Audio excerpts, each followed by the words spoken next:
Are you a film fan who loves the ultimate home video experience? Look no further than The Disconnected. Your host, Ryan Verrill, is your go-to source for the latest and most accurate information on home video releases, exclusive interviews with industry insiders and filmmakers, and has established a thriving community where every film and physical media enthusiast feels welcome. From hidden gems to blockbuster hits, The Disconnected brings you insider knowledge and a welcoming space to share your love of cinema. Watch every Thursday night at 9:30 Eastern, 6:30 Pacific for the live announcements show and follow The Disconnected on social media to stay updated. Subscribe to The Disconnected on YouTube or on the podcast provider of your choice and dive into a world where every movie night is an adventure. Hello and welcome to Tumbleweeds and TV Cowboys. My name is Hunter. In this podcast, I'll be joined by a different guest each week to discuss a classic Western movie or TV show.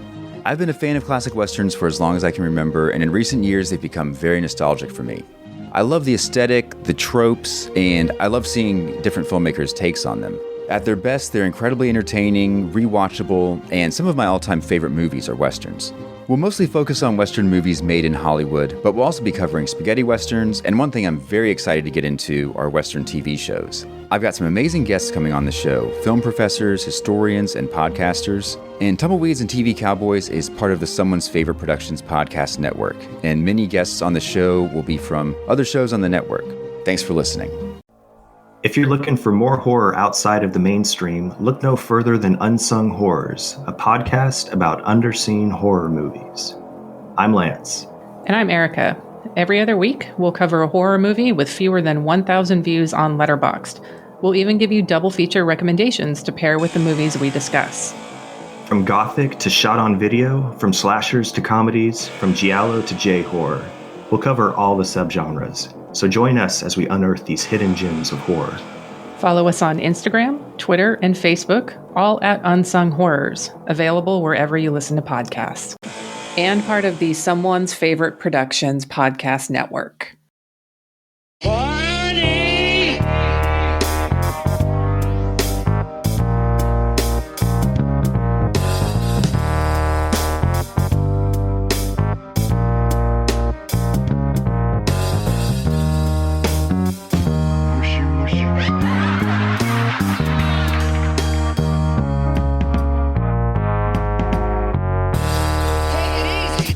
Better things to do with my money. Welcome to the Life and Times of Captain Barney Miller podcast. I'm your host, Mike White. Joining me is the rookie, Chris Dashew. I saw it in the skies. But I still hate prostitutes. But I still hate them. God, Wojciechowicz needs he's a woosah moment, my friend. Couple of them. Also coming in, it's the lieutenant, Mr. Otto Bruno. The lieutenant. I don't even know if there were there any lieutenants in there? Yeah, sure. Why not? There is now. There is on this show. Yeah. That Chris is so. Isn't he so cute and he's so naive? Doesn't he understand that Wojo loves the prostitutes? Oh, is that what it is? It's reverse psychology. Is that what it is? Well, he certainly ends up being drawn to them all. That's true. That's true. But then he sees aliens. So did you ever hear the phrase "he doth protest too much"? I mean, that's fair. That's very fair. Oh yeah. On this episode, we are wrapping up season 4 of Barney Miller and starting season 5. Season 4 ends with episodes 22 and 23. That's The Sighting, which was released May 11th, 1978, and Inauguration, which was released May 18th, 1978. Take a little summer break and then come on back for Kidnapping, which is a two-parter. We'll talk about that as we go along, which was released September 14th, 1978. So let's talk about The Sighting, gentlemen. I was so surprised that we didn't have somebody in here that believed that they were captured by space aliens, because we are getting into, this is not too far after Close Encounters of the Third Kind. We are definitely in the throes of UFO mania in the United States. And wouldn't you know, Wojciechowicz happens to see a cigar-shaped ship above, Long Island? Staten Island. Staten Island. If you gentlemen were using Barney Miller and the files of the old one too, as your episode guide, yes, Chris, I too am a whore. I was like, "Fuck! This is the second thing you're saying." I love it. I was honestly expecting it to be the first. I absolutely love this. Me too. I'm right here. I'm here for it. In the episode guide on page 365 is the sighting, and on page 366 it says Close Encounters, and I quote, "This episode premiered roughly 5 months after Close Encounters of the Third Kind came out." Nice. Wow. But do you quote the fact that this episode is missing an integral part of the now trio of these kinds of episodes? Where is fucking Kenneth Tygar? Right. Tygar. Where's he at? He was in the werewolf episode. He was in the ghost episode. And now we have an alien episode, which essentially posits that Dietrich is an alien, which I totally believe is actually the case now in this show, which explains a lot. But where's Kenneth Tygar? That's all I'm asking. That's the question that you should be asking in your lovely book by bearmanormedia.com, where you can get this book right now. And you should, because it's really good. And you know what? There aren't enough 600-page books about Barney Miller out there, folks. This is what you want to be reading if you're a fan of Barney Miller. I agree. I too am a fucking whore, bro. I don't care. Well, wait a minute. Wouldn't this make you my pimp? I saw my pimp today. No. First of all, you're right. There should be more. Well, now we don't need any more 600-page books. About, right. It is the one. But no, Ken. And I Ken. He's on a Ken. My old buddy Ken. Yes. My old pal Kenny T. I do believe Ken pronounces it tiger. So he does pronounce it like the animal. It is surprising he's not in this episode, though, right? That's funny that you say that, because I never even thought of it. You're right, because he will be possessed by a devil at one point. He was. Yeah, he's the werewolf. He also is a what do you call it? Not ESP. Is it ESP? He can read people's minds. Oh yeah, ESP or yeah. There's an episode where he can read people's minds, and then everyone loves the werewolf episode, as do I. But my favorite of all his depictions is This Is Still to Come. He plays Jesus Christ. Oh, wow. Okay. A gentleman, he plays a guy who truly, truly believes he is Jesus Christ. Yeah, that's a great, great episode. Which is why I'm wondering why he's not in this episode. Yeah, because that's you put Wojciechowicz in the position of the crazy person, which crazy. I mean, I'm putting it in quotation. Okay, this is a video, clearly not a video medium. Putting that in quotations because he's not. Because then it's later in the episode. How 300 people saw it or whatever. So it's exactly, yeah. He's not crazy, right? Not only do they have other people confirm that they saw something, but they make it very obvious to you that the Air Force captain doesn't believe the excuse that his superiors are giving him. Right. They're not going to believe that. I'm surprised he didn't say it was swamp gas. Yeah. It was a weather balloon. Major, it's a weather balloon. Right. I need you to look right here. Yeah. Oh, yeah. Hey, it's in New York of all places. I loved this episode. This episode was a lot of fun. This is an interesting episode. This has a lot of A story, a little bit of a B story. And as far as I remember, nobody actually goes into the cage in this episode, which is very odd. I mean, obviously, I've seen all these episodes 15 times or so, but since I finished writing the book, I mean, you can understand. I haven't been watching a lot of Barney because I was inundated with it for 5 years. But I just said to my son again, I said, it still amazes me. I go back, I've seen these things so many times now, and I still laugh out loud. And I'm sitting here by myself, and I'm still laughing out loud. This is really an interesting episode. You're right, because it introduces us to the characters of Harriet Brower and her husband, Philip Brower. Philip and Harriet Brower, who will return, I believe, 2 other times after this. Yeah. Wojo's Girl and Agent Orange. Yep. So, and he, the husband, is always getting into something crazier than the time before. But Chris already mentioned my other favorite part about the sighting, and that, of course, is the ending where Dietrich insinuates. Well, he doesn't even insinuate it. He just says it in a way that their imaginations and our imaginations run wild. That maybe this explains this guy. Right. It is the moment where you're like, okay, if this is what he's saying, then he's a fucking alien. But it totally explains why he's so weird. Did you guys cover the episode yet with Richard Libertini? Oh yeah, we just talked about that recently. The guy who's the number? He's from the future. Oh, well, in this one he had a number for a name. He didn't say he was from the future. No, there's another one that he is in. I think he's in a total of 3. Yeah. But there's another one that he's in where he's from the future. And there is a similar type of Dietrich joke in that episode as well, which is one of my favorites as well. I love Dietrich. I mean, Dietrich and Yamana were always my 2 favorite. Oh God, yeah. Characters. For the last half a season or more, this show has just devolved into a Dietrich love fest. We just cannot say enough nice things about him. Yeah. I mean, Steve Landisberg is like in my opinion, at least for the 4th season of the show, he's like the unsung hero of the show. Not even unsung. Like they give him the most to do in the season. Understandably so. Almost to the detriment of some of the other like mainstay characters, frankly.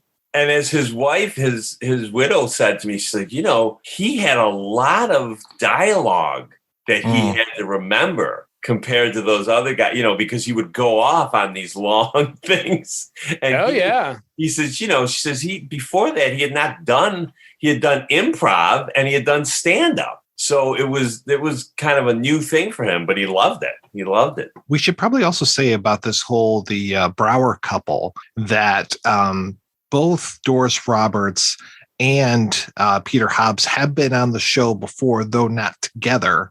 Hobbs was in the episode Strike, the 2-parter, and Doris Roberts was in the episode Sex Surrogate. Right, I remember that. And then they're going to come back as the Browers together a few times, but Hobbs is also going to come back as a separate character again later on. I just love the recycling of these great character actors. And Hobbs is one of these where you probably don't know him by me saying Peter Hobbs, but as soon as you see him or as soon as you hear that voice, you're going to be like, oh my God, yeah, I've seen this guy in 1,000 things. I mean, he's got 155 credits in his resume.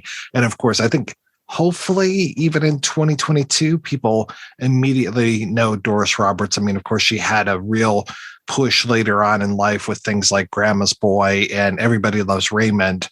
But, she's mentioned Grandma's Boy? Oh, hell shit. Yes, I did. Yeah. I fucking love that movie. I was going to say that one was way over my head. I have no idea what Grandma's Boy is. It's a stoner. It's a stoner movie, but she plays like the stoner's grandma. And it's a very endearing Doris Roberts role. It's really good. Yeah. It's got some great actors in there too. And like a lot of great older female actors. So like your Shirley Jones, Shirley Knight, other people not named Shirley, they're all in this movie. It's really good. Yeah. Oh, wow. But it's an Adam Sandler crew movie. So it kind of gets lost in the shuffle of like other lesser Adam Sandler crew movies. Exactly. Yeah. Aren't all Adam Sandler crew movies lesser movies? Not necessarily. Not everything. Yeah. There are after a certain point, probably. Yeah. This one is, it's definitely better than like your Bucky Roberts, those kind of things. Bucky Roberts. What was the other one? Dickie Roberts? Dickie Roberts? Dickie Roberts, former child star. Wasn't Dickie Roberts the other guy? David Spade. David Spade, yeah. Yeah, and you're right. It was Dickie Roberts, yeah. Yeah, but she wasn't in that. No. But that was Mary McCormick was in that, who is always very pleasant on the eyes. I love Mary McCormick. Yeah, I love her. You didn't mention that we've seen Peter Hobbs in something else, Mike, in another one of our shows. He was in To See the Invisible Man. Hell yes. That episode of The Twilight Zone. He's one great of the in better this. episodes. Yeah. One of the best episodes. Sleeper. Yeah. I mean, yeah, he's just been in so many great things. He shows up a couple times in MASH. He's been in, Lou Grant's 9 to 5. I mean, he's in The Odd Couple a bunch of times. Yeah. So many great things. And yeah, as soon as you hear his voice, you'll be like, oh yeah. And I'm going to have to drop a clip in here because it's one of those like, oh yeah, I know this guy. If Danny liked somebody, I think we probably mentioned this the first time around, he would bring them back. He didn't care. And again, it's a different time. So, people didn't have all the shows on a platform somewhere where they could just binge watch it straight through. So, season to season, people, they just didn't think about people remembering anybody. He didn't care. He just wanted someone who could give a good performance. And they definitely do. And I'll be honest with you, Otto, like, even if I'm not even sure you had mentioned it, but it seems pretty obvious because there are these like Kenneth Tiger and Doris Roberts, like they've shown up now a bunch of times. And if I'm a showrunner, the last thing I'm going to do is work with people that I don't like to work with. And if someone keeps showing up in these shows, my assumption is they're either easy to work with or they actively like working with those people. Right. That was kind of the thing in our Columbo show with some of the people that have shown up are like friends of Peter Falk and stuff like that. So, Well, sure. You got Cassavetes and you've got Val Avery, who shows up in a bunch of Columbo. Oh, yeah. You've got Tim Carey in the first early season, I guess. Right. And you've got Bruno Kirby and his dad. Bruce Kirby, right. Bruno was in that one where he's a young cadet or something, right? Exactly, yeah. Well, but Bruce was in Columbo a lot, and he was in Barney 4 or 5 times as well. So I think we've seen him at least once already. Yeah. And with this, with these two, the Browers, this scheme here is that Philip has sold off all of their stuff, even her clothes, it sounds like, in order to convert everything that they own into gold, because he's convinced within 2 years, there's going to be a huge economic crash. It would almost be as if, something really horrible happened. Maybe call it Reaganomics. Maybe, I don't know, like a whole like trickling down of wealth that just never actually happens. I don't know what you're talking about. First of all, this was still the good old days before Reagan. Yeah. This is when gas prices were, super high, kind of like today. Yeah, they were like super high, like 79 cents a gallon. Oh my God. Yeah. But no, this is, I'm sure we talked about this the first time I was on, about Danny's idea of paranoids with proof. Yes. Right. Well, this was the paranoid with proof for this one, although they never give you the actual proof in this one, although Dietrich sort of says, yes, there are a lot of economists who believe this is going to happen. And that apparently that was the case at the time. But both Hal Linden, and I'm trying to remember who the other person was who told me this, but Hal said Danny was doing this. He said he wasn't selling his house and everything. He says, but he was buying gold. And he said he even got me to buy some gold. Oh my God. Stunning. He was nervous about this. Oh, so wow. that came right out of his life. That's funny. I've been saying it for 50 years, folks. 50 years. I love how Dietrich convinces Harris that he needs to get rid of all those blue chip stocks. And Harris on the phone to his broker is fantastic. What you got me in all this paper for? Paper that'll be useless in a year or two anyways. Exactly. Well, there's it's the same episode with Libertini when he's supposedly a guy who comes from the future, and he tells Harris that they like gold crashed in '88 or something like that. Oh wow! And he gets him to buy. I think it's not copper. It's something else. Oh, I can't remember what it was, but he tries to get him to buy something else. And because this is the kind of thorough writer I am, when I did the book, I did the math and said, technically, if Harris had bought the copper at that time or the gold, although the gold was way more expensive, percentage-wise, they went up almost exactly the same amount. Oh, wow. So he could have bought way more of the other. Otto's answering the questions you didn't know you even needed to ask. Exactly. Thank you. I love how Harris is like, oh yeah, I'll buy some of your gold at the end. He gives him a check for what, $250, and he gets him one coin. A peso. A peso. A peso that has like whatever, like one. It's 1 1/4 ounce gold. Yeah. Right. Well, at least it'll be easy to count. Yeah. They give him all the zingers, man. All the zingers go through Dietrich this season. By the way, good. and I know Chris can't stand my friend Ron Carey. We're starting to warm to him. We're warming a little bit. Yeah. In this episode, have you guys ever seen Mel Brooks' History of the World Part 1? Oh, yeah. No. High anxiety. High anxiety. Thank you. High anxiety. I got it. I don't got it. That's what I always think of when I see this episode. Him carrying that big box of gold and the bags and everything. And it's like, when he stands up and he's so sore from carrying it, it's like, oh, you got to help him out, Levitt. Yeah. Levitt, help him out. And he like rolls his eyes, gets up and holds like his groin. Like he already's got a hernia or something from carrying it up. Yeah. That's what I always think of high anxiety when I see that. Oh, man. I mean, we haven't really even talked about the UFO stuff. I mean, this episode is named after that, but this whole side story with the gold is gold. It's fantastic. And just the way that it runs through all of these different characters, that it touches so many of the people in the office, because when it comes to the UFO stuff, it's pretty much like the other side of the office. It's the Barney Miller, it's the Wojo, and it's nobody else really. I think it's them and then the Air Force guy, and that's it. That's like a limited 3-person play going on over there.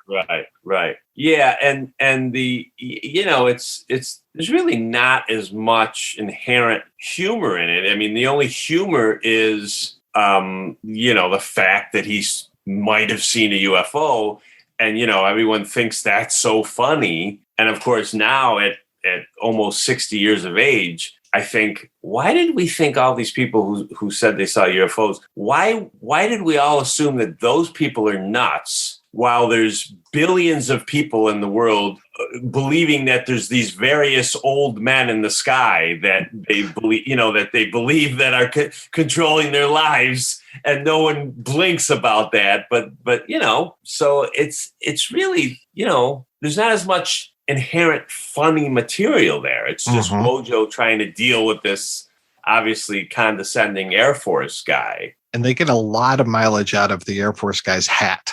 It's like at least 2 or 3 jokes about the hat and just the way that you have to look underneath the hat in order to see the guy's eyes. Yeah, because he has it so pulled down so far over his forehead. I'm surprised that they never mentioned anything about Carter seeing a UFO, because that was a big deal in 1973 when Carter, reached out and was like, hey, he filed a report with the UFO Bureau in 1973 saying, I saw a UFO, which was a big deal at the time because he was the president.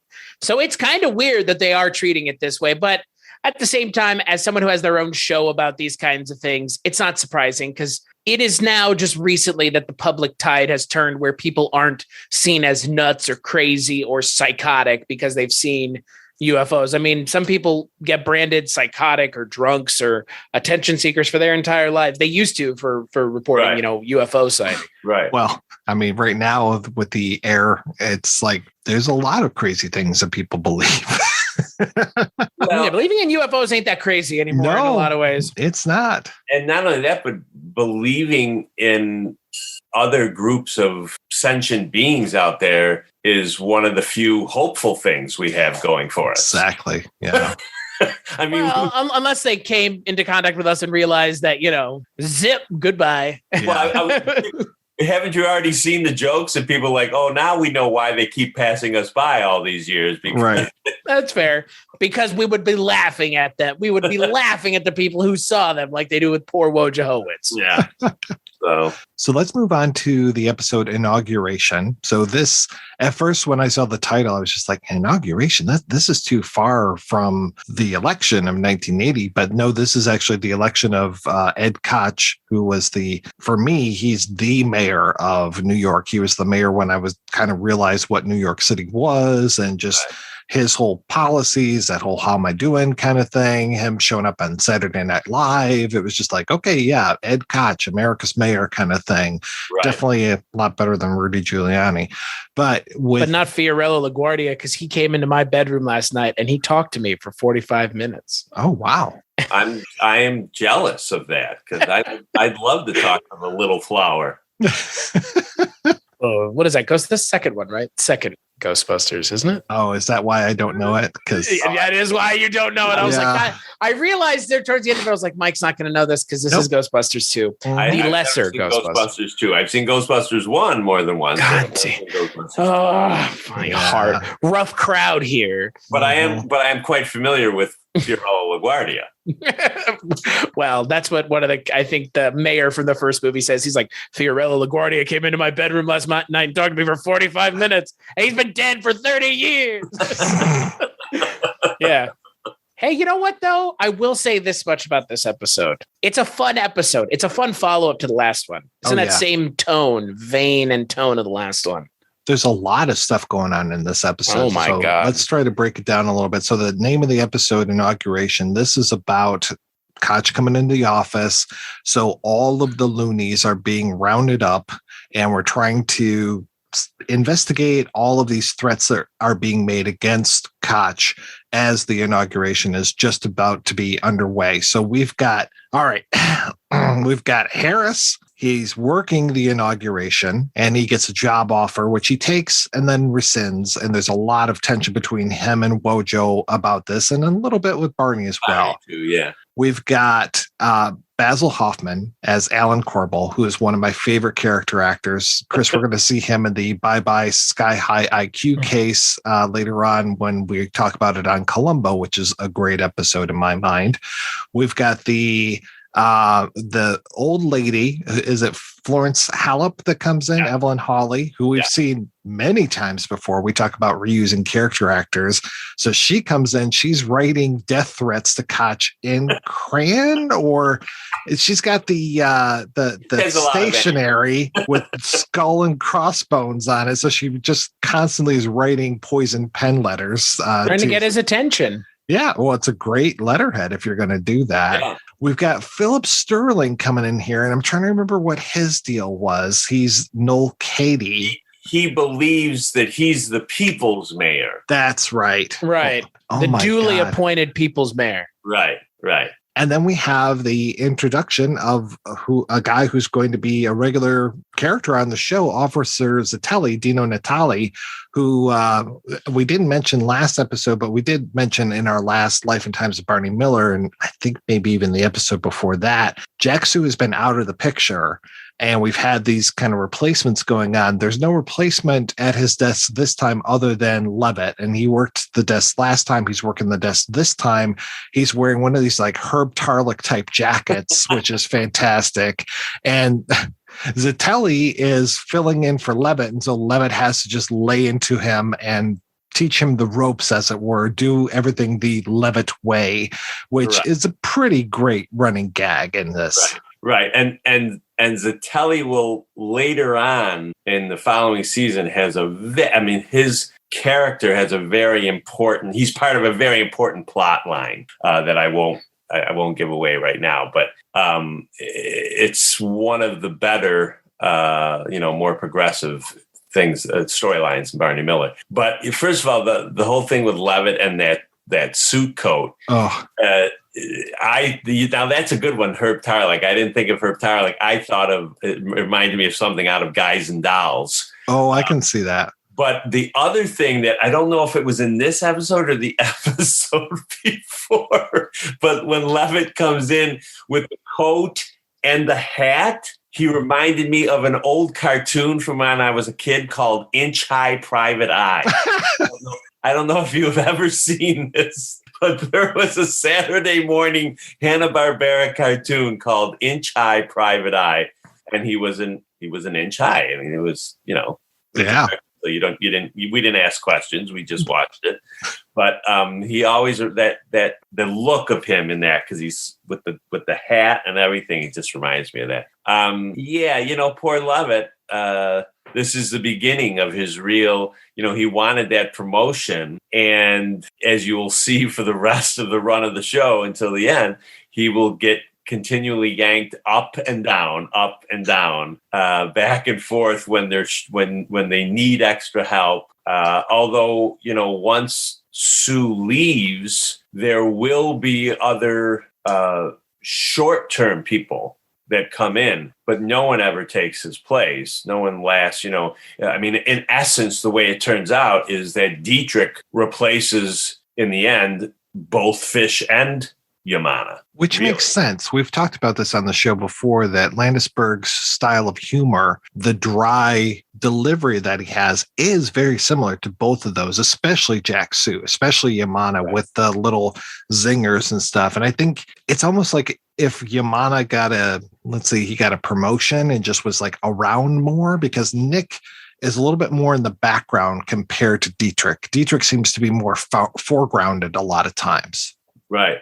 Well, that's one of the sad things about the way everything worked out. And that is, had Jack lived and remained healthy throughout the entire run of the show, would his character have evolved more the way Harris and Wojo did? Mm-hmm. I mean, as it turns out, it's only Harris, Wojo, and Barney who are with it from beginning to end. Which is insanity to me. Right. But not unlike probably not unlike a real police precinct either. Mm-hmm. Yeah. But yeah, that's one of the saddest things, I think, is because you wonder, he's so brilliant, Jack Sue. And it's just, and you forget, you think that, well, yeah, he was there halfway through this 5th season, but as you say, he was pretty much out half of the 4th season as well. Mm-hmm. Yeah. So ultimately, he's really there, and considering the fact that the first season is only a half season anyway, he's really only there for 3.5 seasons. Mm-hmm. Even though he leaves in the middle of season 5. So I would have definitely liked to have seen what they would have done with his character. Well, I mean, to be fair, I feel like I honestly feel the same way about Gregory Sierra's character. Mm-hmm. Fish, not so much, but because I feel like that character kind of went where it was going to go. But Gregory Sierra, I kind of feel the same way. Like, I wish he had never left this show. I wish he had never left, because he brought a different energy to this show that I think in a lot of ways, this show would have been a little different with Gregory Sierra even through this season. I mean, again, if he had walked away at this season, this would be an entirely different show, because I still remember that episode where Gregory Sierra, where Chano kills somebody. And that's like, where did that even come from? Like, that's, what I would still contend that's one of the better kind of beats of this entire show, is showing that, which is a pretty mature take on a pretty, serious topic. I'm not saying the show never gets back to it, because it has, but yeah, this show really is kind of plagued by some unfortunate things with the people involved, the main cast members, I guess. Right. I would say that other than that episode where Chano kills the two bank robbers, they only will get that serious again one other time in the whole rest of the series. I mean, they have serious subjects that they cover. I mean, the Agent Orange which they'll talk about later on, is definitely a serious episode. But one of the things that I always liked about Barney, unlike a show like MASH, for example, is that Barney could touch upon serious subjects, but still be funny while they were incorporating a serious subject matter into it. And MASH couldn't, in my opinion. They got very maudlin and very preachy. And I just kind of, it turned me off, because it wasn't, I originally tuned in to watch a sitcom, and it just, they were proselytizing too much. But in Barney, it's interesting that you reminded me about that Chano episode, because that episode is very serious, there's only one other episode that is still in the future for you guys, having to do with that always happy subject matter of a Nazi, which still back in those times was a bad thing to be. Unlike 2022, we still look down at Nazis in the 1980s. So, Indiana Jones hadn't kicked their ass just yet. Yeah. We're a couple years removed from that. Yeah. It's strange to me because the show does have an episode called Rape, and it's not a very serious episode. Mm-hmm. Right. I think the most serious that we've gotten lately, Chris, was when Barbara Barry showed back up, and we made remarks about how there are times where there's no laughter and you don't get the zingers because we're treading some rocky ground with that. But I mean, of course, it's nowhere near somebody being killed. We really took the show to task for the mishandling of her character coming back to then go away again. Right. Yeah, that go away again for good, it would seem. Right. Yeah, because have they started where they've split up yet? They're pretty close if they haven't. The last episode she was in was Quo Vadis, the one where it's, she comes to him and, it's the robber's wife is worried about him, and they kind of pair that up against Barney's wife is worried about him. Oh, yes. Mm-hmm. Okay. Is that the one with Dulligan, with John Dulligan? And he says to her, give him a break. Yeah, that is. Yep. It's so strange. She knew what she was getting in for at the beginning. Exactly. One? Yep. That one. Yeah. It's super strange. Yeah. It's a super strange way of handling her character because, some things they didn't have a choice on how to handle them. And then other things they made these like tacit decisions to kind of mishandle it. Right. And I should probably clarify what I just said. I don't mean that there were only 2 serious episodes. Oh, no. What I mean is that there's really, and technically even the Chano episode wouldn't count as it. But this episode that you guys have not gotten to is the one episode that there's almost like no laughs in it at all. It's a real outlier for Barney because there's like almost no laughs in it whatsoever. Now there is one other episode that has no laughs, but that wasn't on purpose. That was Wojo's Girl Part 2, which is the worst episode in Barney Miller canon, in my opinion. But you know what I find again amusing about this show and something I noticed in Inauguration that kind of puts it in a different category. This is one of the few episodes where they use a applause beat. Which is very infrequently used. And they use it for when Ron Glass is like, they offered me a job and I took it. So long. And it's like, yeah, clap. And I was like, what the fuck? Clap track? There's a clap track in this episode, which there's not there. I don't think there is in very many, if ever. Which, by the way, shows you that it was not in front of a live studio audience. It was just sweetened, because had it been in front of a live studio audience back in those days, you would have gotten the ooh. Exactly. Yeah, right. Yeah. The audience would have gasped. Which is funny because they really don't do anything with it in the episode at all. Mm-hmm. Right. Yeah. It's as soon, because this could have been your season cliffhanger. Like, oh, is Harris going to be back next season? It would have been a perfect time for them to be like, oh, looks like he's going to work for Koch. And then in the next episode, then you hit him with a real good zinger about, well, Ed wanted me to do his laundry and all that kind of stuff. But yeah, they miss that opportunity because they wrap this whole thing up so quickly. See, but I'm one of those guys who I'm watching some shows now, and it's like, that's how television has become now. You always have to end every season on a cliffhanger.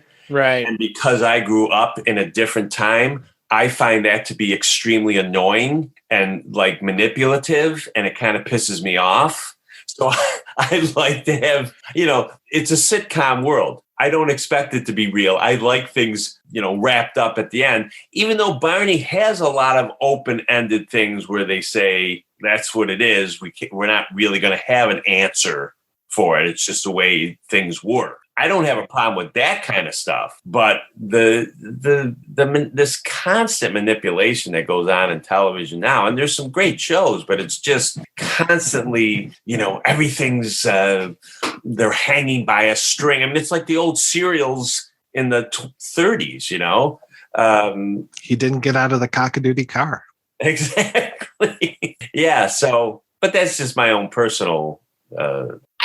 I just don't think it has a place in this kind of show. But then at the same time, like this show also, like we mentioned, it's kind of in this weird in between because it is a comedy, but then there are moments where it's like they're still cops. Right. It's like we haven't heard about Harris's apartment since he got the new place. Like it was such a big deal about him getting this new place, but it's like we don't continue with that storyline. Maybe next season we'll get a mention, but it's like that is wrapped up now. So we start and stop. We don't continue every episode and hear like, oh, geez, now I got to worry about this or that. But again, I do think that has something to do with the fact that producers and showrunners and things like that didn't think about those things back then because there was not, there was syndication, but there was, at this point in time, we're in, I think, 1978, I think? Yep.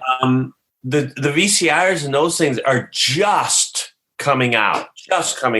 So there was never those producers who started, Danny started in the 50s on television. So they just didn't think about those things. It was like chewing gum, you chewed it, you got your flavor out of it and you threw it away. Right. They didn't expect people to keep going back and chewing that same piece again. Well, it's interesting too, because this is all so much a one set show that after a while, like you can hear about Harris's apartment and how he's being driven crazy by Dietrich when they're living together, but we never see it. We just hear about it. So if Harris had problems with his pipes or, a landlord issue or something, it would all be told to us. We would never actually see it. Right. Exactly. And what's wild about this show is how well it works. Yeah. Because a lesser show would not be able to pull this off. Single set show. There are shows that are contemporaries of this show that aren't even doing it. Welcome Back, Kotter, MASH. Those aren't single set shows. Right. This is, we at this point have resigned ourselves, not in a negative way. We're never going to see anywhere else. Right. When we see somewhere else, it's going to be so surprising. We take note of it. But in the first couple seasons of the show, we did go a couple. We saw Barney's apartment. We saw Fish's apartment. We saw a stakeout house at one point. We've seen them go some places, but since I think recently we saw the it wasn't strike, it was the squatters, right? The squatters, yeah. I'm trying to remember. It was the last time we saw them eviction. That was just a couple episodes ago. Where Barney goes and talks to the group of But that was surprising that he left and went somewhere and we actually saw it. Right. The only two times that you ever saw Barney's apartment were season 1 and Stakeout was season 1. So those were all in those first 13 episodes. And then, you have the ones where he talks to the tenants. You will have the big one that you'll have that's, speaking to you from the future. Ooh, where Harris and Dietrich go on a stakeout themselves. No, they don't go on a stakeout. I take it back. They don't go on a stakeout. They go and they're guarding a witness. They're protecting a witness, but that's out of the office. Landisberg was outside of the office at one point already at Fish's apartment. Is that right? Right. When he interacted with Fish's daughter. That was end of season 2 or something, or yeah. I think that the times that they leave are very, very rare in 171 episodes. And to your point about reruns, in syndication, the old rule, and I don't know if it's still this way, but the old rule used to be you couldn't get syndicated. Your reruns couldn't be syndicated until you hit 100 episodes. And we're only at episode 80 with this one. Right. And Danny being Danny, he could have pissed off anyone at any moment and just pulled out and said, forget it. I'm not making anymore. Right. So, yeah, you're right. So, Chris, you mentioned the Quo Vadis episode, and that has something in common with these two episodes that we've talked about so far, which is the director, Alex March.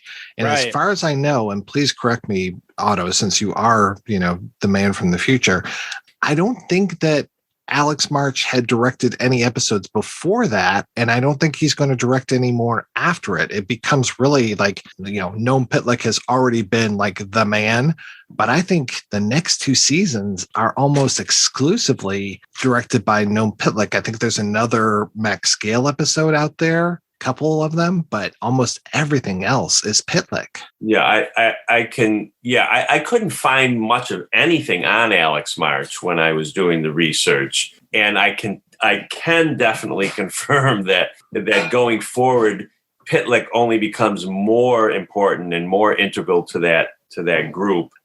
This is season 4, right? Yeah. This is season 4. So the next season that we're about to begin is Danny's last season at the helm of the show before he is forced to step down for 2 years because of health issues. So I'm sure that Noam, because I was told by other people, because when I would talk to people, I'd get kind of like mixed messages. I said, well, Noam was like the director of most of the episodes. And then some people would say, well, yeah, but Danny always kind of directed, even if Noam was there. But then later on, Tony Sheehan said to me, well, yeah, he says, that's sort of true. He said, except when Danny was gone, he said, we depended a lot on Noam because he had been around from the beginning and he was so talented and he was a little older than all of us. And he was great with the actors and all that. So definitely in season 6 and 7, in fact, in season 6 and 7, you can make the assumption that Noam was so important that when Danny came back in season 8, that's when Noam left. Oh, wow. Even though it had been Danny who put Noam in that position, and they, by all accounts, they had a good relationship. But that kind of confirms to me, in my mind, that Noam figured, well, Danny's going to be back, so my directing duties, quote unquote, are not going to be the same as they have been for the last 2 years. Right. So then he did not direct. If you look, he didn't direct anything in season 8. He was gone completely in the last season. Wow.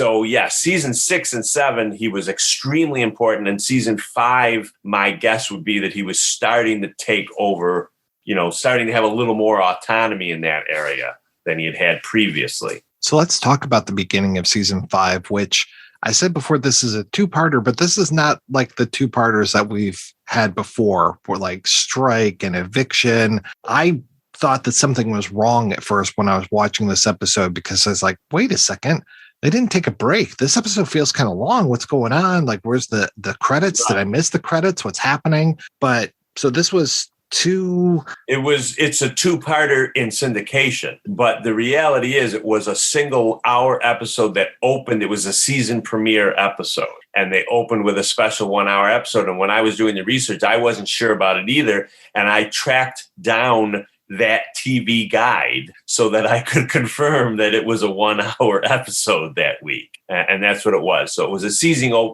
open special of 1 hour, basically. And then they cut it for syndication, obviously, into 2 episodes. It's kind of a familiar episode. It feels like we've seen some of these beats before. Chris, you mentioned way back at the beginning as we were talking about this, that here we have yet another prostitute. Oh my God. This is like the greatest hits of Barney Miller.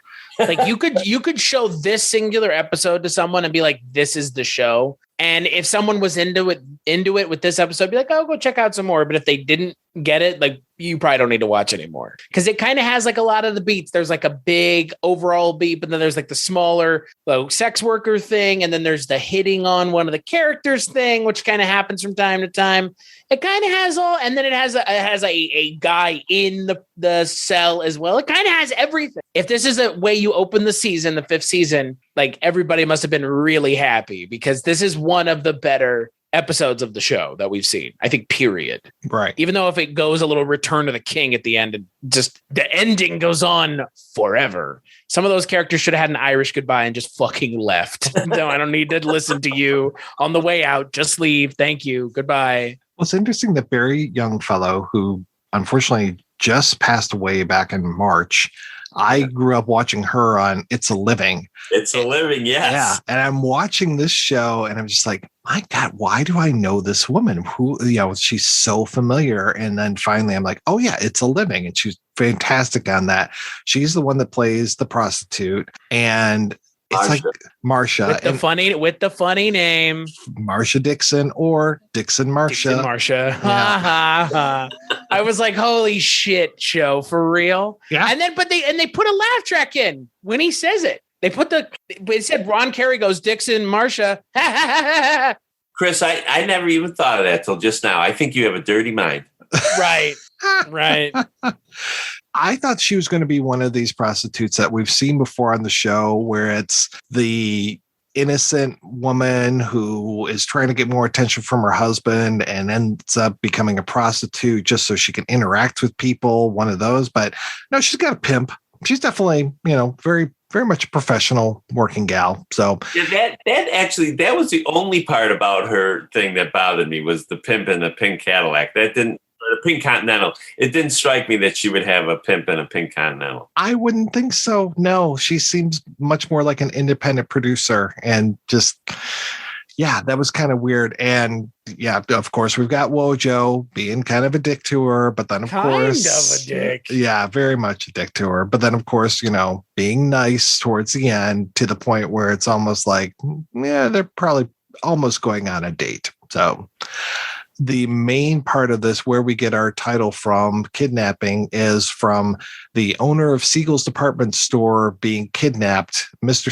Siegel, I don't know if he's got a first name or not, Harold J. Stone, who shows up in the second episode. And the kids come in. Oh, by the way, I should say Jack Sue is back, looking pretty good. So there's no Ron Carey. And I think it's kind of good that there's no Ron Carey because of the two siblings. And of course, I think we've had this before where we've got the fighting siblings. There's a lot of similar beats. See what I mean? The best of Barney Miller. There's Beverly Saunders, who's Lorraine Siegel. And then her brother is Todd Sussman, who's Andrew Siegel. And I don't know about y'all, but my God, he looks like Levitt to me. And he looks about almost just a little bit taller. It's like, I would like to see him and Levitt standing next to each other. Oh, I never thought of that. I mean, is it just me? No, I see. They have the same kind of T area with their nose and brow line. They totally do. Okay. Yeah, I didn't think of that. I just love his characterization as Andrew Siegel. And I love his interaction with the prostitute, with Marsha. I mean, it's obviously someone who has not received a lot of nurturing or affection at home. I love the part where she says, he says something to her like, Marsha, that's a pretty name. She's like, it was actually Marshall. It's like, my father wanted a son. And he says, so did mine. Remember that? Yeah. I'm like, that sums up his entire character when he says that. Yeah, I think both he and Beverly Sanders were great in this. She's fantastic. She's another one of these where you just look at her and you're like, oh my God, I've seen this woman in so many things. She's got this great voice, and the way that she is just horn dogging after Harris is fantastic, which again, we've seen this before. So it's kind of like, I think, Chris, every once in a while we run into these like recycle episodes. But again, I know it sounds crazy now, but it's 1978. That's still kind of progressive in 1978 that a white woman is, is obviously making passes at this handsome black man. So, that was not happening a lot on television. Well, the most handsome one in the precinct by maybe Hal Linden's just a little less. It is the mustache. That's just really a scotch. Just a scotch. But Harris is definitely the most handsome man in the precinct. Right. Yeah. So those close-up shots of Landisberg, he's a good-looking guy. Yeah. Oh, yeah. Dorky-looking guy. But the way he carries himself is just... the way he carries his shoulders, there's just something about him I really like. The thing that I always disliked in the show was there was an episode, there's the two episodes. One, how basically, ultimately, everyone will end up in the woman's clothing for the mugging duty? Oh, God, yeah. There's the episode with Fish. I mean, if you, I hate to even remind you this because you might have nightmares tonight, but then there's the episode where Dietrich dresses as a woman and they all act like he is by far the ugliest one that's ever put a dress on. And I'm like, what? He's not even close. Do you remember what Fish looked like? Not to mention the time that Wojo got attacked by the guy and Wojo's First of all, he is not a handsome woman, and he's sweating like a pig. And I'm like, I just thought that particular whole thing where they're giving Dietrich a hard time for how ugly he was as a woman. I'm like, please. God, the only one that ever looked good was Harris. They haven't done that in a long time. I mean, it has been, I think, since one of the last times Fish was on the show. So it's. Well, I can guarantee you that everyone except Barney. Actually, everyone except Barney and Jack Sue. Everybody except Barney and Jack Sue will don the dress at some point. Yeah, that's simply stunning. Jack Sue never. You're right. Now that I think about it, Jack Sue never got the call either. So he never shows up like that. Yes, and the guy that you're talking about being in the cage in this one is the great Stefan Girish. Yes. Who, it shows up numerous times in the course of the Barney Miller years. I think he shows up 5 times, maybe. Oh, and yeah. He's been on the show once already. Yeah, the interesting thing is in this episode, his name is Glanzman, Mr. Glanzman, and the name of the real life New York City police officer who was the advisor was Paul Glanzman. That was the name of the real life New York City cop, was Paul Glanzman. And that's this character's name is Glanzman. And his whole tirade when we first meet him, that is eerily 2022, isn't it? Oh my God. Yes. Yikes. That's all I'll say is when I yikes. rewatched this and I saw that, I'm like, holy shit, this is 40 years old and it could have been made last night. Oh, yeah.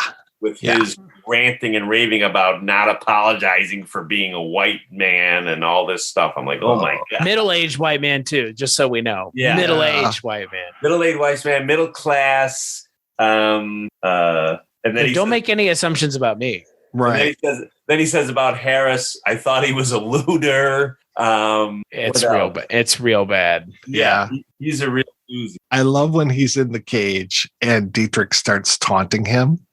And there's that whole thing. He's like, how cultured he is. He's like,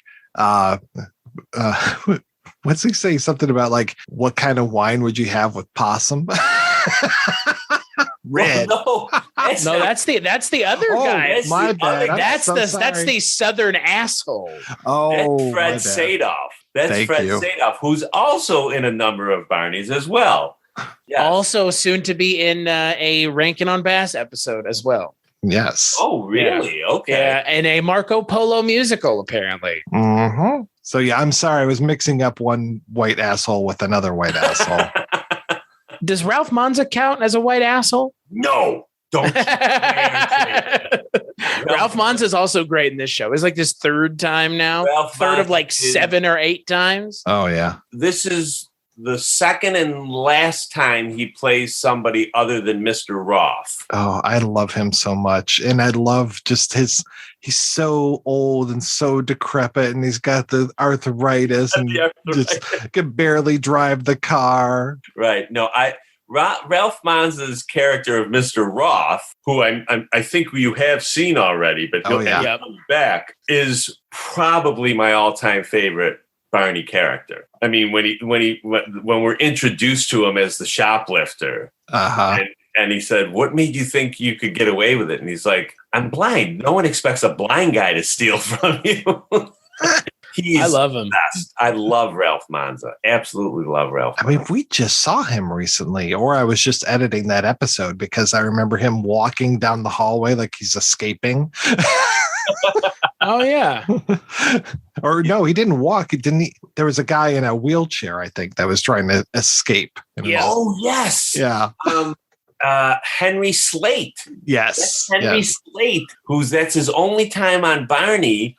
And Henry Slate, if any of the listeners love to watch like Don Rickles on YouTube and like his old Tonight Show appearances, Don Rickles will always say he started at Slate Brothers, which was a nightclub run by the Slate Brothers, who had been like a song and dance comedy team in the 30s and 40s. And Henry Slate was one of those brothers. I love it. I love how it all comes together. Yeah. Well, and speaking of coming together, our good friend Father Malone does a Banachek podcast.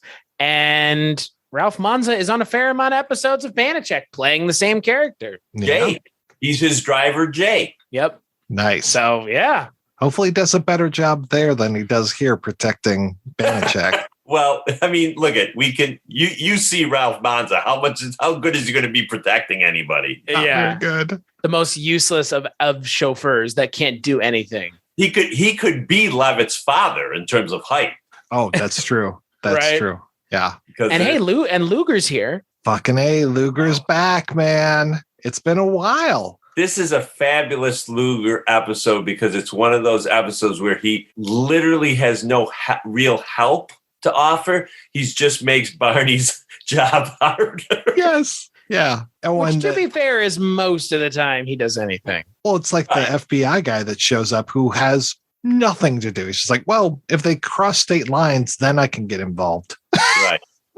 And of course, they're all kind of nervous about him anyway because he's so young. Right. No one wants to deal with him because he's so young. So I know the feeling. Yeah, I think he says he'll be 28 in October or something like that. Right. Yeah.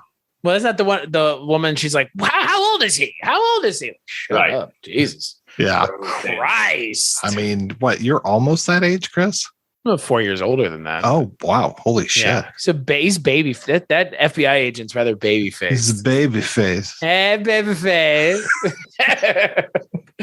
I genuinely find this to be if this is a 1 hour opener, it is a very good episode. Yeah, I know. I've been kind just of bagging on it that it's, but it is recycling. It is, but like that's why I'm saying like it's kind of like the best of Barney Miller because it is just recycling all these beats we've seen before and kind of pressing them together into a loaf-like consistency for easy enjoyment. Okay, I'm going to defend the recycling on one level, and that is part of the point of Barney Miller was the mundane nature of police work and the fact that they were dealing with similar type of people, like all these crazy people every day. I mean, it's kind of like what we were taught in screenwriting class, that there's only like 6 or 7 stories, and the only thing that changes is your take on that story. So in that sense, I mean, I'm sure they didn't have, if you were working in a police station for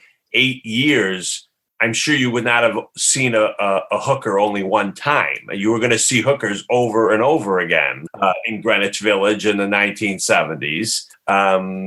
Just That's like fair. Drugs, people who were selling grass or people who were, snatching purses or whatever it is. I mean, that's part of the point of Barney, is that it was a mundane look at police work as opposed to the guns a blasting away, So that's fair. And that is, I think for me, that is one of the reasons I appreciate the show so much, is because it is so different. And like we've heard, I think you probably mentioned it last time you were on, and we've said it before. This is the show that cops really appreciate because it speaks to what it's actually like to be a cop in a lot of ways. Exactly. Yeah. Boring. Right. That's what they all. It's like being a fireman. A lot of fucking sitting around and waiting. Yeah. Well, except the fireman, and I say this only because my brother-in-law is a retired fireman, but the firemen at least can sit around and cook. That's all they fucking do, man. Yeah. Exactly. Sit around and cook and eat. That's all the firefighters I've ever known. It's like, I'm going to the firehouse to eat. We have a home. Yeah. Exactly. Yeah, they have kitchens in the firehouses. That's the difference. I mean, I know a lot of people have been on like Top Chef that have started it as firemen. They start there and they perfect their skills and they actually end up going to other places and just becoming cooks. Yeah. You're cooking for a lot of people. But hey, they make coffee in the precinct. I knew a few years ago that left and wrote a fireman's cookbook. So yeah, that's what they do pretty much. They either put out fires or start fires in the kitchen. That's fair. Yeah, if you, to your point, Chris, like if you had never seen an episode of Barney Miller before, you could do way worse than starting with Kidnapping, because this is kind of a reintroduction of the show. It's a good place to begin season 5 because we really are doing this kind of greatest hits thing. And we're also talking about, kind of the nature of what's going on. And, economically, this is towards the end of 78. And so this whole thing of how they kidnap the owner of this department store, and the kidnappers are like, oh, you need to, open up the doors and let everybody come in for free. And I love how Nick is there trying to figure, when Barney tells him, like, I need you to go through the list and come up with all the potential suspects of who this could be. And I love when Nick's just like, well, maybe the young Republicans. He wants him to go. Well, first thing he said, he gives him this whole list, huge of things to look like, files to pull. And Nick just says to him, Barn, wouldn't it be easier to just find the guy? Right. But then later on, he goes, Nick, have you found anything? He's like, I got this, young Republicans. Yeah. Nick was way ahead of his time. He knew the group to watch out for, didn't he? Oh man! I like all these episodes. Well, the inauguration episode and this episode are two episodes where I always said I found it interesting that Barney had so many things in it that were, you kind of had to know the time, like you're saying, Ed Koch. But in that inauguration episode, they also mentioned John Lindsay. Because what's his name? Basil Hoffman is so high. He's like, is that John Lindsay, who was the former mayor? He was like the Playboy mayor of New York City in the late 60s and early 70s. Right. And they also mentioned Bess Meyerson, who was a Miss America, like in 1950 something. And then she ended up working for Ed Koch. And then she ended up getting arrested for some kind of white collar crime, which was a big controversy at the time. But it's like all these things, like if you don't know it, this is all stuff that's kind of just going over people's heads. And in the kidnapping episode, I mean, I would hope, at our time, I knew who Bruno Hauptmann was. Right. Yeah. The Lindbergh kidnapper and stuff like that. But maybe not, I don't know how many of my peers would have known that at the time. But I'm trying to remember when the whole, oh God, who is the really rich kid that they just made that movie? Well, Eddie Hurst? No, I'm thinking of All the Money in the World, that whole story of J. Paul Getty's grandson. Grandson. Yeah. I don't remember when the Getty kidnapping was, but it feels like kidnapping was kind of in the air, not as much as like hijacking planes, but definitely something that was, I can't say fairly popular, but it was something that was in the news a lot. This is weird, but I will tell you that although I don't remember off the top of my head when he was kidnapped, I can tell you that it's mentioned in my book. Because in one of the episodes, the woman who the grandson was married to plays a part. She was an actress in one of the Barney episodes. Oh, wow. And she didn't speak in the episode. She doesn't speak English. She speaks German. And I'm pretty sure it's Dietrich who talks to her and who translates everything. Big surprise. Yeah. Yeah. I say, what a shocker that is. Yeah, exactly. So I do know, I don't remember the date off the top of my head, but I do know that the Getty kidnapping is mentioned in the book, in the Barney book. Jeez. So, yeah. And the other, I do also just want to quickly mention, because we flew past him before too, was Philip Sterling, because how Chris was saying at the beginning of how Ken Tiger always played these like supernatural type characters. Philip Sterling, who played like the People's Mayor, always played these older middle-aged guys who were like unraveling, like having these nervous breakdown type. If you remember I think the first time we were introduced to him, he's the guy who crawls under the desk and won't come out from underneath the desk. Oh yeah. Yeah.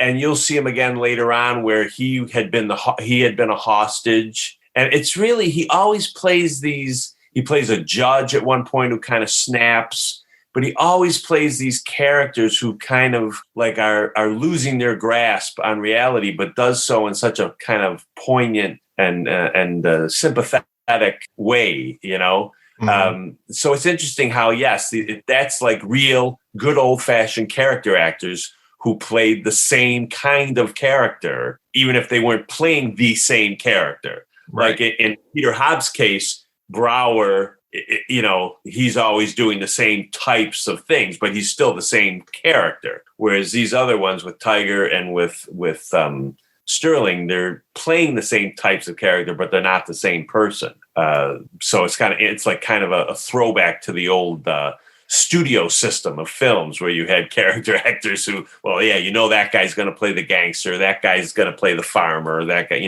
right. all that stuff. So I just had to get that out because I love Philip Sterling. I think he's one of the unsung, he wasn't as well known as some of these other character actors, but he was fabulous in all the Barneys he did. So we've mentioned it several times, but we really need to bang this drum about your book, The Stories from the Old One too. And like Chris said, it's available on bearmanormedia.com and it is available on amazon.com. It's available where your better books are sold, Barney Miller and the Files of the Old One too. And this thing, you could kill a small child with this book.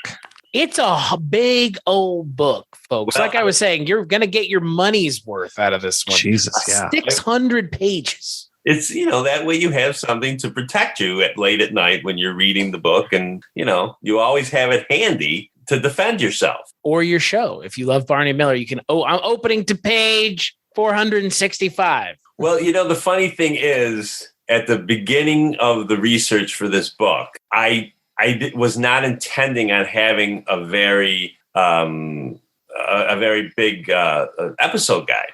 Mm-hmm. I'm like, I don't know if people want that. And then I asked some fans, I'm like, well, what would you want to see? And everyone said, oh, we want a good episode guide, a really good, I'm like, okay. So then the episode guide, as you guys now well know, is the biggest part of the book.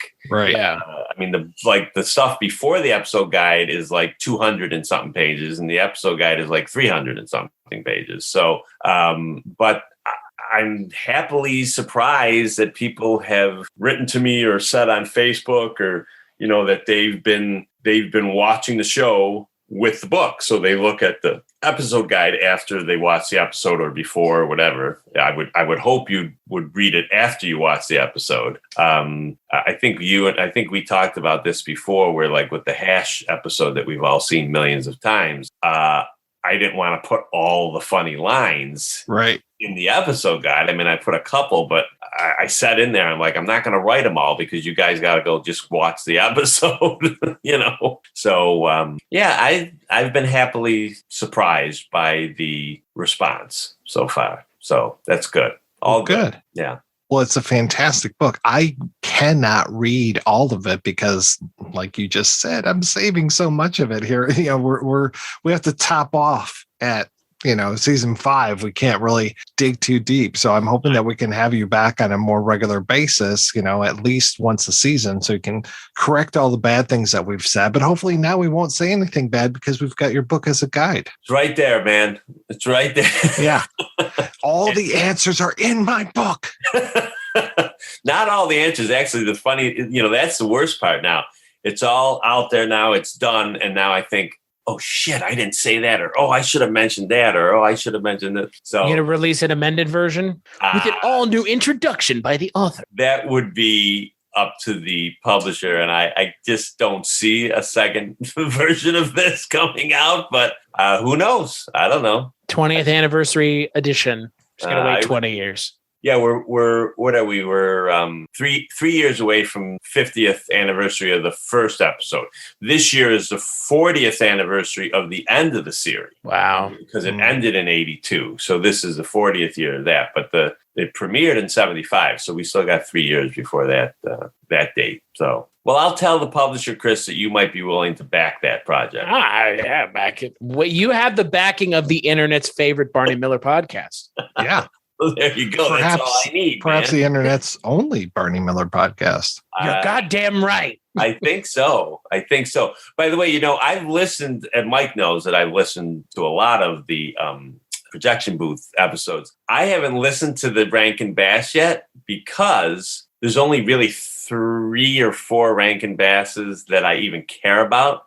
And 3 of them are Christmas ones. So I'm waiting to listen to them now around Christmas time. So there's so much more. I know. So many more depths to plumb with Rankin and Bass. You can't even begin to imagine. I have to say, I was on there one day looking at your site. I was surprised.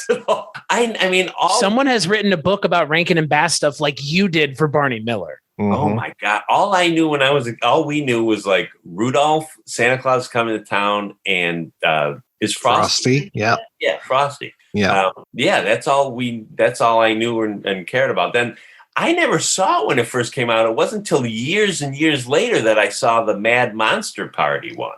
Doesn't really hold up, at least when you're an adult. I mean, no. We were so excited. Yeah. I think if I saw it when I was 8, I'd fucking eat that shit up with a spoon, man. Right, exactly. Yeah. Exactly. As an adult, though, first time viewer, force me to eat that shit with a spoon, man. Oh boy. No, the only thing I will say is that Rudolph, I was one of the I felt like a misfit. A misfit, yes. There you go. Why am I such a misfit? Because I would watch Rudolph and I'd think, why isn't anyone calling out what an asshole Santa Claus is? Right. He's kind of a prick. He's a total prick. He's not kind of. He's an absolute asshole, as is Comet. I mean, he's no great shakes either. Yeah. And I never understood that. Like all the time when I was a kid, I never understood. That's why my favorite was always Santa Claus is Coming to Town. And of course, I love Frosty because of Jimmy Durante. I'm a huge Jimmy Durante fan. Chris doesn't even know who Jimmy Durante is. I know who Jimmy Durante is. Yeah. How dare you? He's all about Mrs. Calabash, wherever she is. I know who Lou Monte is, baby. Come on. Whoa, look at that. My mom is a full-blooded Italian. Otto Bruno. My mom's maiden name is Cesania, brother, man. You know who Lou Monte is? Yes. Jiggity janky, honky hon. It's Dominic the Donkey, baby. Not Dominic the Donkey, but how about, do you know Peppino? Oh, Peppino the mouse? Yeah, Peppino the Italian mouse. Oh, yes. Yeah, I remember. Yeah, the little creepy little mouse, right? I had the Goofy Gold that had the Peppino song on there. Yeah, you scare my girl, you eat my cheese, you even drink my wine. I try so hard to catch you, but you trick me all the time. What the fuck are we talking about? Oh, it's a fantastic song, Chris. You don't know Lou Monte until you know Peppino the Italian mouse. I know the mouse. I've seen the creepy, weird, strange little mouse puppet. I've seen that. Yeah. You're in for a treat. You're thinking of Topo Gigio. Oh, yeah. No, I am thinking of Topo Gigio. Yeah, you're right. Ed Sullivan. Yeah. Or as my grandmother used to say, that's Ed Solavagna. What would my mom say? Ed Sullivan? Ed Sullivan. Yep. Italians, am I right? Yeah. Dime a dozen, those folks. First of all, how can you be Italian? Don't you live in the freaking Dust Bowl of Kansas or something? He's mom half Italian, just the good half. Hey, my mom grew up in the North Beach of San Francisco, dude. Oh, that's Italian. Yeah, that's Italian. Now, if she was north in San Fran, she could have. Can I assume happily that she might have even been Sicilian? She's from Tuscany. Oh no, okay. Are you Sicilian? All 4 grandparents were from. Wow, that explains so much. Mm-hmm. Explains so much. So don't cross me. Otto's a made guy. Yeah. Oh, don't give me that malarkey. I am a made guy. I just made some pasta tonight. That's right. It was with egg noodles with ketchup. Oh God. That's disgusting. Exactly. That's disgusting. On the next episode of The Life and Times of Captain Barney Miller, we are continuing our look at season 5. We're going to be talking about The Search, Dog Days, and The Baby Broker. And we've got the greatest hits here, all directed by Nopet, like we talked about. We've got Tony Sheehan, Reinhold Ouija, and Tony Sheehan writing these episodes. So we are in for a treat, I am sure. And I'm really looking forward to how we progress. And Chris, for now, I think for the first 9 episodes or 8 more of these, we've got Nick Yamana back at his desk. But, then that's it. I think the Vandal might be the last one where we see Nick. It is. The Vandal is Nick's last episode. Yeah, I believe he's in 8 episodes in this season, and the Vandal is his last one. Yeah. I only say 8 or 9 just because of this weird 2-parter thing. Right. Yeah. Right. And this is the season that ends with the Jack Sue retrospective, right? Yeah. So something to look forward to / not look forward to. Yeah. Right. So- Right. And by the way, I think, if I'm not mistaken, I think that Baby Broker episode is the one I was referencing earlier about Getty's wife or girlfriend or whatever. Oh, okay. She's in that episode. And Getty's was kidnapped in 1973. I looked that up. Oh, okay. Yeah. Right. So 5 years prior to this. Right. Yeah, that's a weird. That is a strange story because I remember looking into it when I was covering that Baby Broker episode. Yeah. What a great name for an episode, Baby Broker. Yeah. Good stuff. Season 5 is another solid season. Well, looking forward to it. Thank you so much, Otto, for being on the show. This has been terrific. It's great having you back.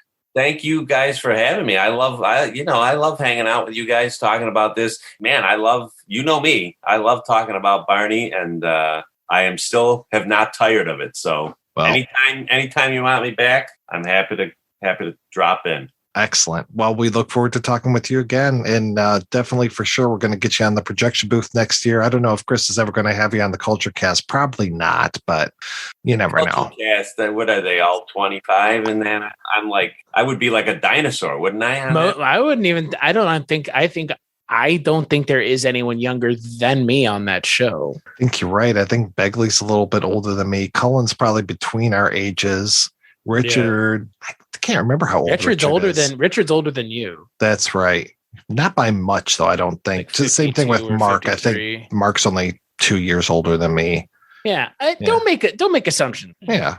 Make an assumption you won't get an invitation. Well, Chris, you are literally young enough to be my child. It's true.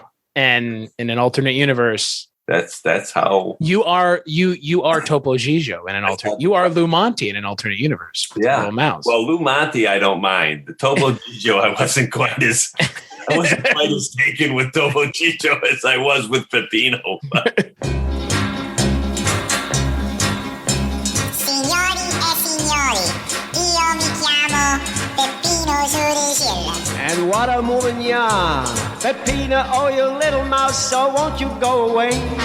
Find yourself another house to run around and play. You scare my girl, you eat my cheese, you even drink my wine. I've tried so hard to catch you, but you trick me all the time. Ci stanno Suricilla, Basciusella, Redumur. Ogni sera che lei esce quando a casa è scura. Indummiente da cucina balla solo su, ma parlano malandrine pure la gatta s'ha paura. Peppino Suricilla m'ha fatta scomparire, mannaggia Suricilla a casa e nadai. Stasera in da cucina un po' che vino già la sa, e quando si imbriaca a Peppina già incappà. Ma tu che sei?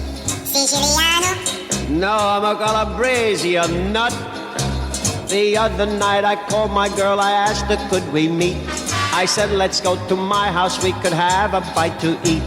And as we walked in through the door, she screamed at what she saw. There was little Peppina doing a cha-cha on the floor. Peppino Suricilla m'ha fatta scomparire, mannaggia Suricilla a casa nadai. Stasera in da cucina un po' che vino già la sa, e quando si imbriaca a Peppina già incappà. Ma come venivo? A schifio? If I ever catch you, I'm gonna throw you right in a bagnarò. Quella non ci piace formaggio americano, quella va trovando un po' che parmigiano. Si è fatta chiatta con sta vita buona, e quando che la cammina pare proprio in un galantuomo. Peppino Suricilla m'ha fatto scomparire, mannaggia Suricilla a casa e nadai. Stasera in da cucina un po' che vino già la sa, e quando si imbriaca a Peppina già incappà. Luigi, I got a present for you. Ah, you're a nice man. Close your eyes and put your hand in the box. Oh, mannaggia Suricilla m'ha scasciata la mano, a mousetrap. Sono mia. Ehi, malandrino.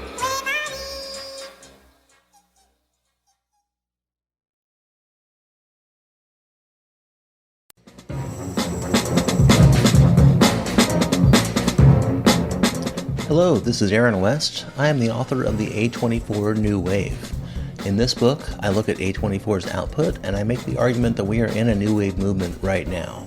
A24 plays a major role. This book has a supplemental podcast where each episode is a brief conversation about an A24 related topic, whether an actor, director, or even a genre. As I continue research for the book and conduct interviews, I expect to record podcast episodes with people involved with the company. You can find the podcast at cinejourneys.com or wherever you find podcasts, and we are proud to be members of the Someone's Favorite Productions podcast network.